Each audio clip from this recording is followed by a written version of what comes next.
When at last man gets their heart's desire, what follows is indecision. Welcome to our next episode. Good morning, Sabahul Khair, Bonjour, Kwalafia Ekaro, Ansuma Dasuba, Mimamwachi. We're going to page 4 of the gossip. We did page 3 last. This is the paper, the gossip. A reminder to you, those who haven't seen it before, or those who haven't seen it yet, the gossip. So, page 4, Namshi. Malam duped and nearly raped me. Malam duped and nearly raped me. When we say Malam, some people may not know. We know of those things in Ghana and Nigeria, West Africa in general. But for the developed world, they don't know who Malam is. Malam is somebody who helps people with problems, who predicts people's future and helps them to solve their spiritual problems. Allowed or not allowed in a religion, I can talk about now. Okay. So, Malam duped me and nearly raped me, says 22-year-old young woman. Who is a writer? Amewode. Charity Amewode. The yearn for better. How is this? The yearn for better lorries outside the country is now the priority of most youths in society. The yearn for better laurels, sorry, the yearn for better laurels outside the country is now the priority of most youths in this country. There are no jobs. Salaries cannot meet the social demands, including paying light and water bills, renting decent homes, and even paying school fees. Life here in Ghana is unbearable. That was our 20 years back. That was our 2002, if I'm right. What about today? Today we are dying in the oceans, on the deserts, and whatnot. 2002. Life was unbearable in Ghana. What about 21 years later? You can imagine. It's so unbearable that we cheat each other. People must cheat to eat. People must cheat to pay school fees. Oh, very sad for our children. Okay. Life is unbearable. Okay. Unbearable. Paragraph. An inverted commas as well. Opportunities outside the country are better because we are live witnesses of the way our contemporaries who have traveled outside and have been able to acquire property, including buildings, stores, and cars, is a deciding factor. Paragraph inverted commas closed, comma. Most of the youth and at times matured professionals, unemployed, and working population of Ghana cry out in anguish every day. It's even worse today. I'm sorry. Okay. A young woman, 22 years old, was fortunate that her uncle living in the United States had been able to register her for the US visa lottery. She won. She won, all right, but failed the visa interview at the American embassy in Ghana. Out of frustration, she consulted a Malam who had been introduced to her by a friend. Was the Malam genuine or fake? Hear her full story or hear her full account. Account is the word here, I'm sorry. Okay. I'm a computer operator at a forex bureau. My uncle living in US sponsored me to do diploma in business studies, into brackets, accounting option. with the aim of coming to take me to America. That was my dream throughout my poly course. Unfortunately for me, I won a visa lottery. He filed for me. Okay. The rest was a visa. Because I was unmarried and does not because I was unmarried and does not have a child. Please, the English is not mine. Mhm, mhm. It was a single visa interview that I attended. I think it should have been because I was unmarried and did not have a child or something like that. Yeah, I think so.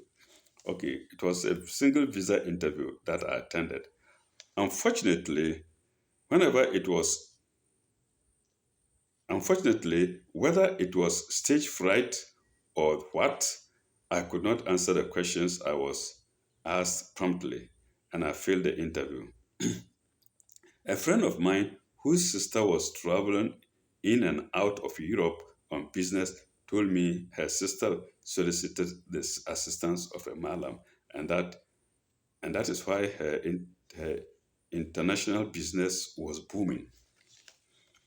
I decided to consult this malam to help me pass my visa interview so that I could join my uncle in US.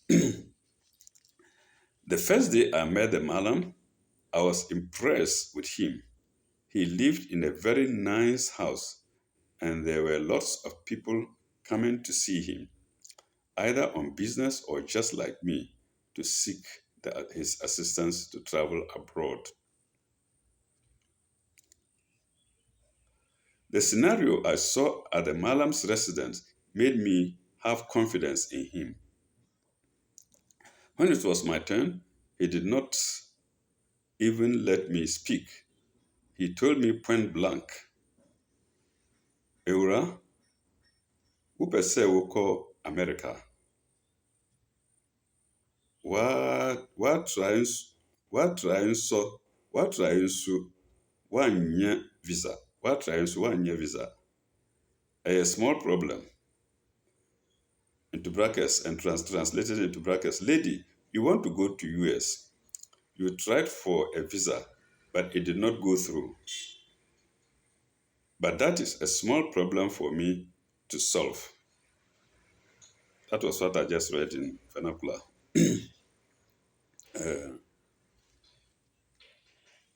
He then quizzed me some more about the type of husband I wanted to marry. I could not give him any specific type of husband because my priority was not marriage but being able to join my uncle in US. Paragraph. He told me my ordained husband was in US and that if he was not only and that he was not only going to work for me to go to US but to get a good husband, the man I had been ordained to marry. But because of jealousy of my aunties, they were putting impediments in my way for me to get a visa. I was surprised at his revelation.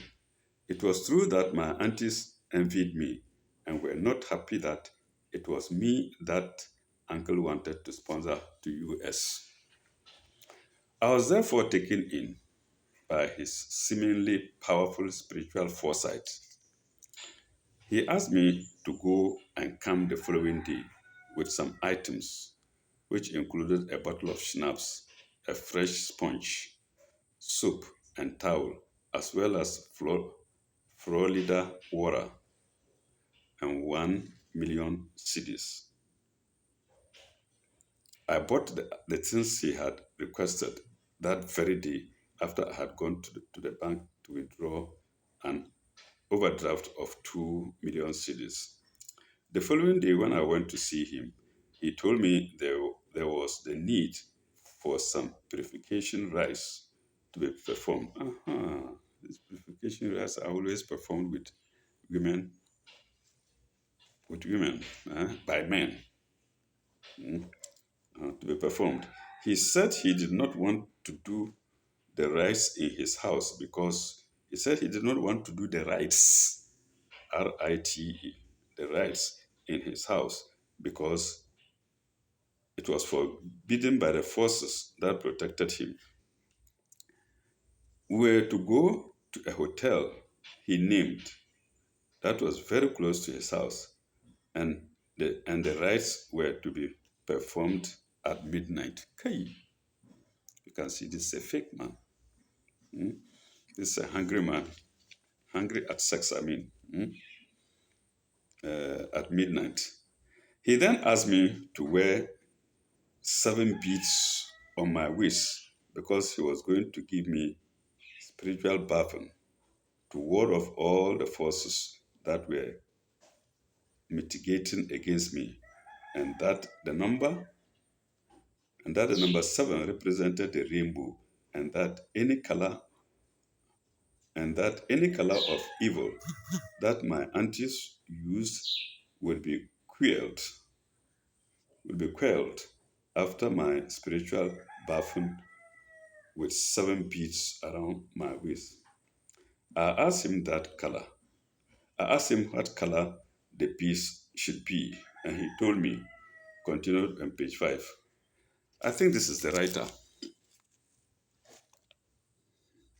And he told me,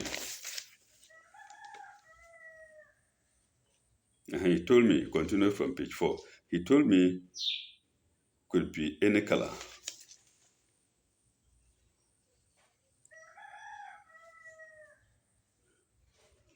Oh, uh-huh. And he told me they could be any color. Yes, he told me they could be any color. Already, I had 2 white beads around my waist. So I went ahead to buy 5 more beads and wore them ready for the purification exercise. There's no purification there. The only thing is that there will be something will enter inside something. Mm. Or body will enter inside body. That's all. Let me say so. Mm. No purification anywhere. Say, yeah, man, yeah, man. Where is Alaji Kokode to finish it for me? Mm. Okay. Uh, for the purification rice. At the appointed time that he gave me, I went to the hotel he had prescribed. At the reception, I met him and he led me into a hotel room. Look at Emalam. So, in other words, all the clients that came to see him, he had neglected them or he told lies to them because he wouldn't have told them that he was going to the hotel. Okay. At the reception, I met him and he led me into a hotel room.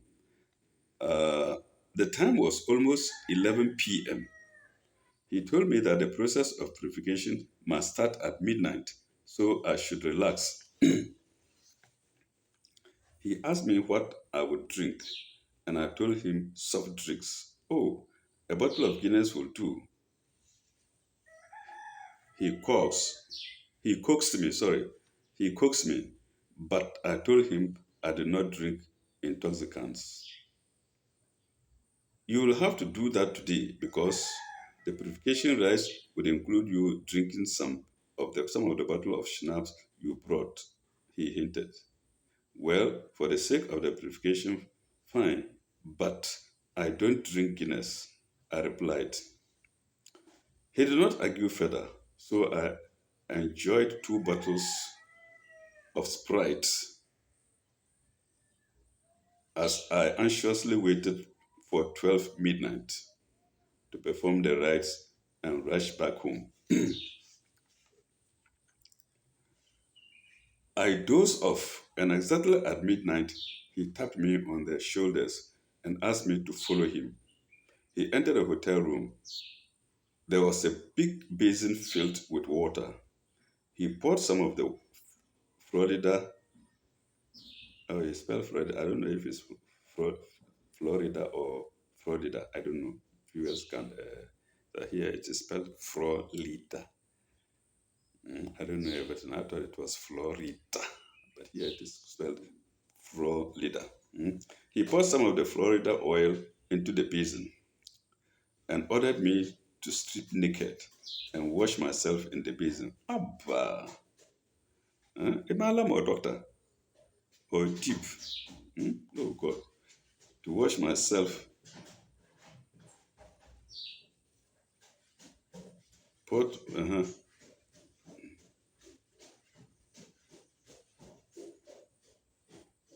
I did to wash myself in the basin. I did as he did. I did as he bid. I did not bother about he seeing my nakedness. After all, it was rituals. After my first bath, he opened the bottle of schnapps and drank a full glass and poured another full glass for me to drink. After I had drunk the full glass of schnapps, he started chanting some incantations. After 5 minutes, he asked me to bath again, which I did. Then he chanted for another 5 minutes and asked me to do my third bath. After my fourth bath, he poured me another glassful of schnapps and ordered me to drink it. He simply wanted this girl to be drunk and to lose the head. Hmm? Ordered me to drink it. I did as he bid me to do and started feeling dizzy. I tell you, and started feeling dizzy. He asked me to do a fifth bath. Abba!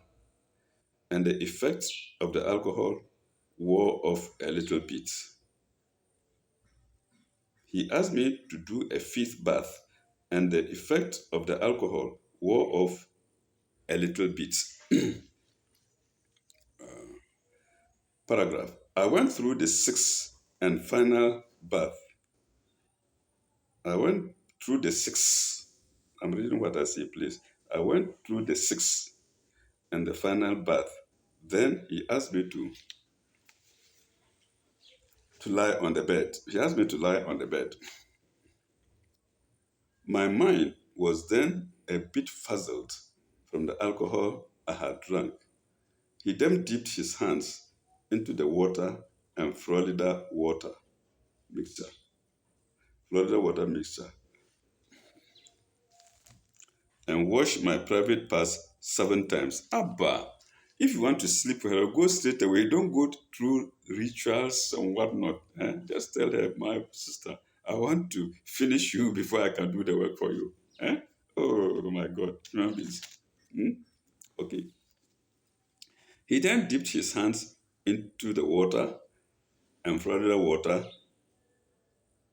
Florida water, and water mixture, and washed my private parts 7 times. As he did so, he was chanting. Then, before I could say Jack, he jumped on me and inserted his manhood into me. I pushed him off me and dressed up quickly. I forgot to even put my pants. I picked up full stop. I picked it up and put it in my handbag. If you don't have patience, you will not achieve what you want, he declared. To hell with you. I remember this story. I remember this story, yes. To hell with you. I screamed at him. To hell with you. I screamed at him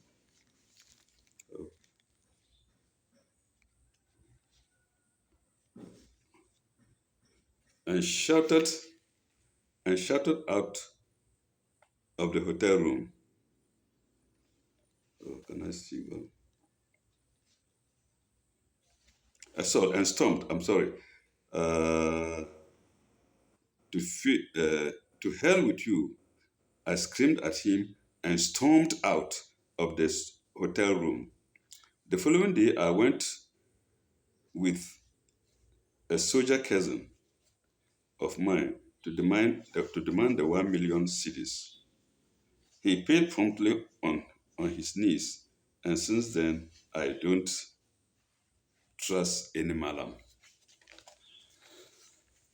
The good malams are there. They are lost. They are getting lost. They are getting extinct, so to speak. Good malams are there. They don't ask for. They don't even know what hotel is, and they don't drink, and they don't do any incantations. They just you go ahead, you tell them something there, then they tell you what you want. They are there. Okay. Then I don't trust any malam. Since then, I don't trust any malam. Let's go back to page 4. What the story we have now is next is message to all Northerners. That's Ghanaian Northerners. eh? Ghanaians who are from the northern part of Ghana. That's what this means. Dear editor, I will be much appreciative if you could kindly provide some space for me in your highly patronized newspaper, The Gossip, to pass my message to my fellow brothers in the North concerning our incumbent situation since Wednesday, 27th May 2002. Wednesday, 27th May 2002. Since the barbaric acts in Yendi occurred, almost all our daily activities have been grounded to a halt. Because of the curfew, many people who earn their daily bread at night just to see their souls kicking. Kicking, for example, taxi drivers, vendors, and chop bar operators, to mention a few, can no longer survive. Secondly, we've been denied our freedom of movement, which every citizen of Ghana, which every citizen of other parts of our door nation enjoy as a result of their ability to accommodate one another and, and compromise on issues. Above all, that's paragraph. Above all, let us not meet hatred with hatred, but we should rather meet hatred with the power of love. Freedom is never gained. That is not English, is it? Freedom is never gains, but purchased with high price as suffering and sacrifices. Let me correct it. Freedom is never gained, but purchased with a high price, with a high price, with a high price of suffering and sacrifices. I think highest price of suffering and sacrifices. That's my correction. Okay, paragraph. Let us think about moving forward and not backwards, as Dr. Nkrumah said, because we are already behind in terms of economic and social development. Paragraph. A look at our present state of health. A look at our present state of health delivery, education, and finance in the region as compared with that of our counterparts in the southern part of the country tells a glaring story of underdevelopment. Why should we be worrying against one another? War can never solve our problems. Rather, it promotes the dehumanizing and devastating consequences that we are all seeing now. And so, it should either be minimized or cut out from our lives outright, sorry, from our lives outright. Sorry, sometimes my sight can be failing me. Sometimes my sight seems to fail me. Okay, paragraph. Brothers and sisters, let us not wait for Mr. Atongo to come from Bolga to remind us that someone is standing on our necks for such.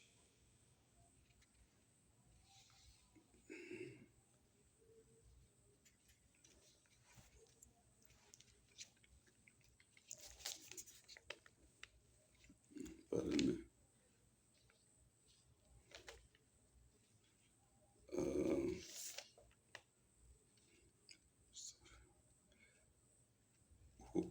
okay,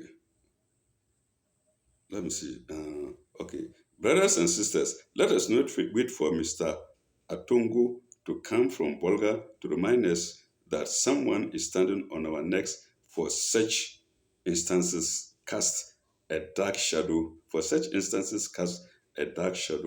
of mockery on us. We are mature enough to plan and decide on our own destiny. People cannot devote People cannot devote to Christianity until they find Christ. People cannot devote to democracy until they find Mark, Lenin, and the rest of them. So I am pleading to Northerners to devote to the principles of Gandhi by resisting violence and cling to love and unrelenting courage. Northerners can speed up freedom and the coming of a new atmosphere in which men will live together and, as brothers and pit their spear to prune hoes and machetes,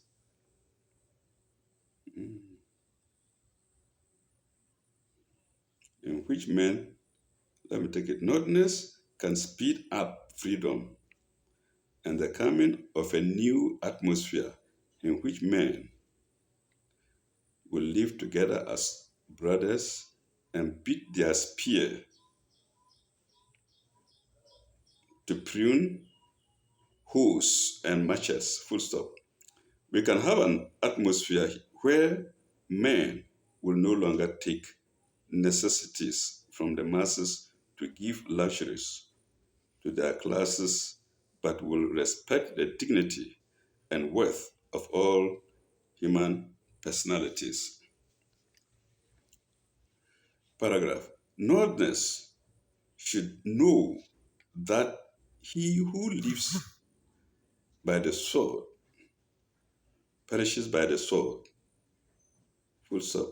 Retaliation and hatred would be nothing but would would would know nothing. Retaliation and hatred would know nothing but intensify the existence of evil in the midst. I think it should be two. Let me fix it there. Retaliation and hatred would do nothing but intensify, yes, by intensify the existence of evil in our midst. Last paragraph, I suppose. Together, let us say farewell to war and let peace sing triumphantly in the hearts and souls of us, the people of Dagbon. Thank you, and may God bless us all. By Shafiq Amadou. By Shafiq Amadou. Email dash lovegato at yahoo.com.tamale.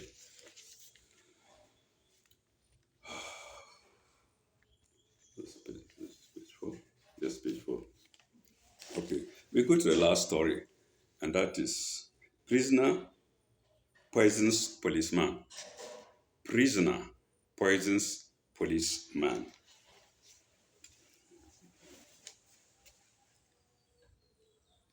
By a correspondent.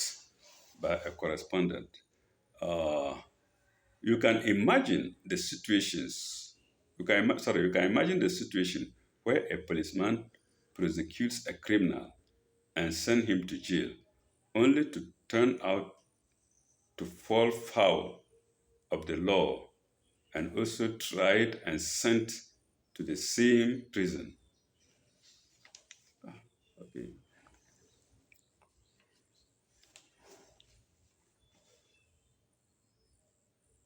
When these two men meet, what will be their relationship? Will it be friendly or volatile? That is the situation ex police officer Corporal Edward Jesse found himself. 2 years ago, he was sent with the suspect,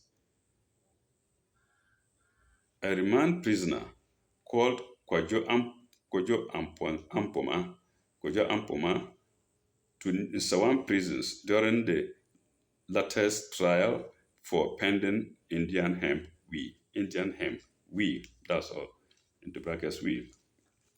Unfortunately, everybody forgot about the case, and the suspect and Ampoma spent more than 2 years in prison with nobody bothering about him.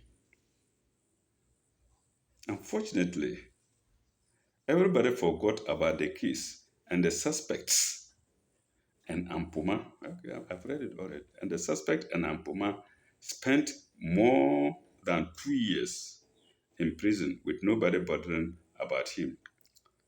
A year and a half after that, a year and a half after that incident, Corporal Ampoma was at duty post and shot an innocent person. Hmm, hmm, Unfortunately. Okay. He was he was first interdicted from service, and at the end of the trial, he was sentenced to 5 years imprisonment with hard labor. Paragraph. His first prison station was Akuse prisons. However, whilst at Akuse, ex-corporal Jesse wrote anonymous letters about certain persons,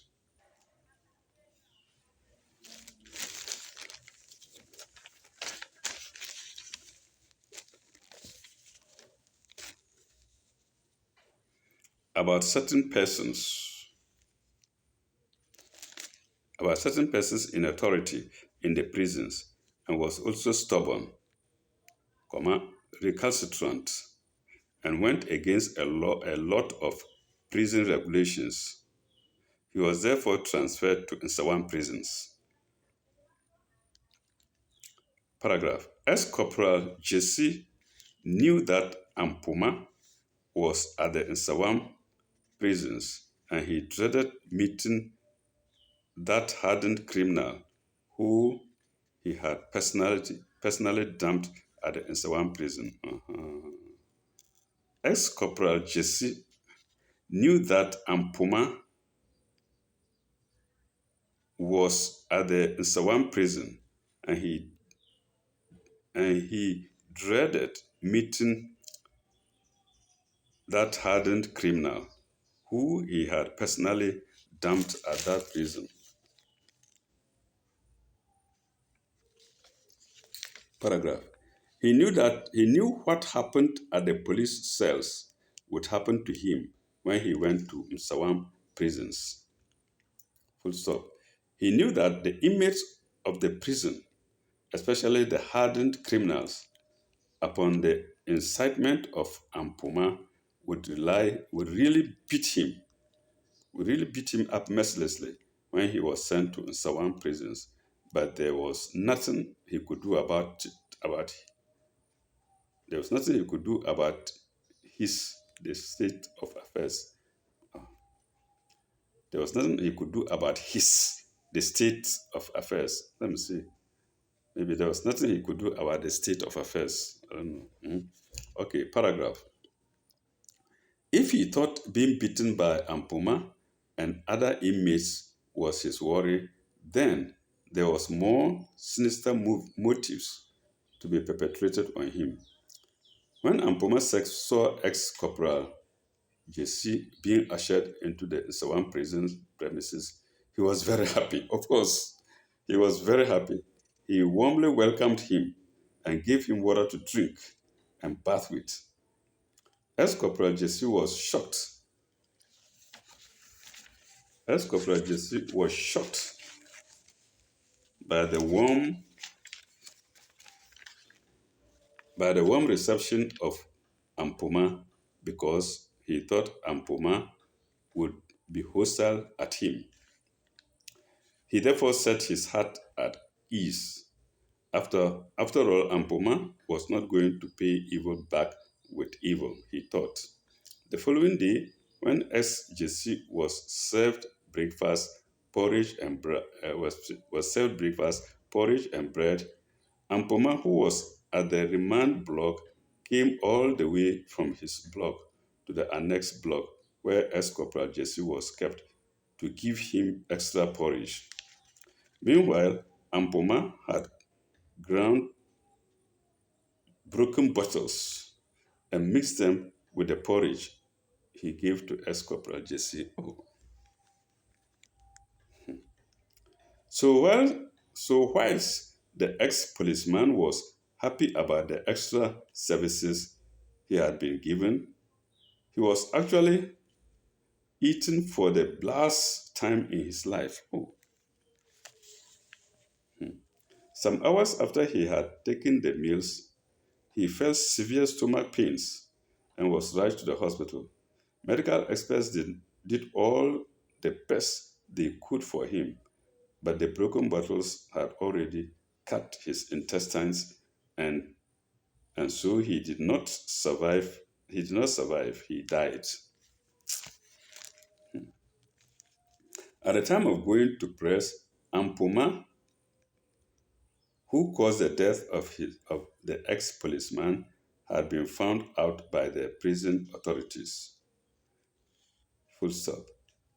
An inquiry made after post-mortem held on the ex-policeman revealed what he had eaten that killed him.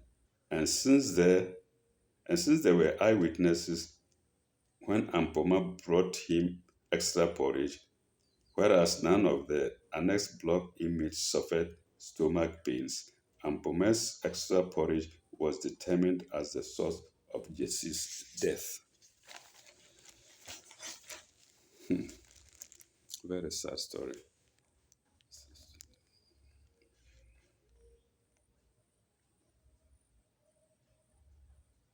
Prisoner poisons policeman. I think that's the end of the story. And so we shall end here. And when we come back, we will go to page 5. Marriage bliss. And then Malan Duke may have done it. That's a continuation. And prisoner steals at hospital. Wanted. So when we come back, we'll go to page 5 and we'll do just 2 stories. What is a married man's share of house chores? And then marriage bliss.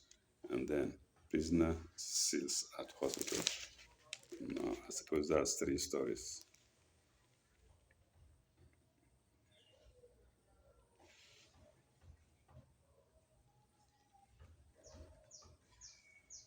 I think it's two.